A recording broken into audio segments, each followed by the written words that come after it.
राधे राधे सभी को। जय श्री कृष्णा। जैसा कि हम सभी को पता है कि पावन कार्तिक मास चल रहा है और कार्तिक मास में हम भगवान श्री कृष्ण और माँ लक्ष्मी की पूजन करते हैं। इसमें हम प्रतिदिन दीपदान तुलसी पूजा भी करते हैं। तो आइए आज हम इस वीडियो के माध्यम से दूसरा अध्याय यानी कि दूसरे दिन की कथा श्रवण करते हैं, जिसमें सत्यभामा की पूर्व जन्म की गुणवंती की कथा का संवाद है। श्री कृष्ण भगवान बोले, हे प्रिय, गुणवंती ने जब राक्षस द्वारा अपने पति और पिता का मरण सुना तो अत्यंत रुदन करते हुए विलाप करने लगी। हे स्वामी, हे पिता, आप मुझे छोड़कर कहाँ चले गए हैं? आपके बिना मैं क्या करूं? अब मेरे भोजन वस्त्र का प्रबंध कौन करेगा? कौन मेरा पालन करेगा? कौन पोषण करेगा? मेरे पास तो कुछ भी नहीं है और अब मैं काम काज करने में चतुर भी नहीं हूँ। तुम्हारे बिना मैं असहाय हूँ, मैं अकेली रह गई हूँ। अब मैं किसकी शरण में लूँ? हाय, मैं विधवा हो गई। विधाता को मेरे ऊपर कोप हुआ। मैं बड़ी पापिनी हूँ। अब मैं कहाँ जाऊँ, कहाँ बैठूँ? अब मैं कैसे जीऊँ? श्री कृष्ण बोले, कुकरी के समान विलपती हुई, हवा में हिलाए हुए केले के पत्ते की तरह कांपती हुई गुणवंती पृथ्वी पर गिर पड़ी। बहुत देर के बाद होश में आई, फिर विलाप करने लगी और शोक रूपी समुद्र में डूब गई। तत्पश्चात उस गुणवंती ने घर की सब वस्तुएं बेचकर यथाविधि से अपने पिता और पति का पारलौकिक क्रिया की और उसी मायापुरी में विष्णु भगवान की भक्ति से तत्पर होकर इंद्रियों के वश में करने शुद्ध मन से शक्तिपूर्वक रहने लगी। वह आजीवन एकादशी तथा कार्तिक मास की व्रत आदि का यथावत पालन करती रही। हे प्रिय, यह दोनों व्रत मुझे अत्यंत प्यारे हैं। जो यह व्रत करता है सो वह उस पर मेरी कृपा बनी रहती है, जिनके करने से भोग और मोक्ष की प्राप्ति होती है। हे पुत्र और संपत्ति देने वाला है, कार्तिक मास में सूर्य निकलने पर जो मनुष्य प्रातःकाल उठकर नित्य स्नान करते हैं वे मुक्ति को प्राप्त होते हैं। जो मनुष्य कार्तिक मास में स्नान, जागरण, दीपदान और तुलसी के वृक्ष की पूजा करते हैं और विष्णु भगवान के मंदिर में झाड़ना, सतिया काढ़ना तथा विष्णु भगवान की पूजा आदि का कार्य नियमित रूप से करते हैं, वे जीवन मुक्त होते हैं।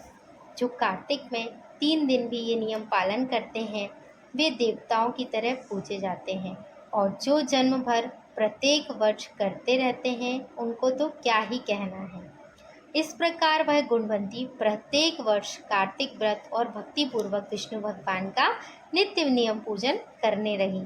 एक समय वह वृद्धावस्था के कारण रोग से दुर्लभ हो गई और ज्वर से पीड़ित होने पर धीरे धीरे चलकर गंगा में स्नान को गई। ज्यों ही पानी में उतरी, जाड़े में मारे थर थर कांपने लगी। उसी समय गुणवंती ने आकाश से अपनी तरफ आता हुआ एक विमान देखा। उस विमान में शंख, चक्र, गदा, पद्म आदि आयुषियों को लिए हुए विष्णु स्वरूप चतुर्भुजधारी पार्षद विद्यमान थे। वे गरुड़ की ध्वजा वाले अप्सराओं से युक्त उस दिव्य विमान में गुणवंती को बिठाकर वैकुंठ को ले गए। उस विमान में बैठी हुई गुणवंती प्रदीप्त अग्नि के समान सुशोभित थी। इस प्रकार वह कार्तिक व्रत के प्रभाव से मेरे पास वैकुंठ धाम में आ गई। बहुत समय बाद जब ब्राह्मणी देवताओं की प्रार्थना से पृथ्वी लोक पर आया, तब मेरे गण ने मेरे साथ आए। हे भामिनी, हे सब यादव मेरे गण हैं। तुम्हारे पिता देव शर्मा भी इस जन्म में सजातित यादव होकर आए हैं तथा तुम्हारे पति चंद्र शर्मा भी जन्म से अक्रूर हैं। हे शुभे, तुम वही गुणवंती हो जो कार्तिक में स्नान के प्रभाव से मेरे लिए अत्यंत प्रिय हो। पूर्व जन्म में तुमसे जो मेरे मंदिर में सामने तुलसी का बगीचा लगाया था, उसी पुण्य के कारण यह कल्प वृक्ष तुम्हारे आंगन में है। कार्तिक मास में जो तुमने पहले दिन दीपदान किए, उसी पुण्य के फल से तुम्हारा देह दीप्यमान है और घर में लक्ष्मी देवी का निवास है।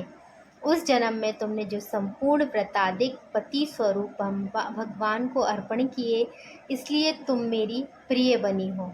और तुमने जन्म से मृत्यु तक कार्तिक उस उपवास और व्रत किए हैं। उनके पुण्य प्रभाव से कारण ही हमारा और तुम्हारा कभी भी वियोग नहीं होगा। इसी प्रकार कार्तिक मास में नियम पूर्वक व्रत करने वाले लोग तुम्हारे समान ही मेरे प्रिय होंगे और सदा मेरे पास रहेंगे। अनेक प्रकार के यज्ञ, दान, व्रत, तप करने वाले मनुष्यों को जो फल मिलता है, वही कार्तिक मास में व्रत के बराबर फलदायी नहीं होता है। सूत जी बोले, सत्यभामा जी अपने पूर्व जन्म का सब हाल जानकर बड़ी प्रसन्न हुई और माधव श्री कृष्ण को नमस्कार करने लगी। दूसरे दिन की कथा यानी कि दूसरा अध्याय यही समाप्त होता है। आगे के सभी अध्याय सुनने के लिए इस चैनल से जुड़े रहें और सभी अमृत ज्ञान की गंगा चैनल को please like, share and subscribe करें और कमेंट बॉक्स में राधे राधे लिखें। जय श्री कृष्णा। राधे राधे।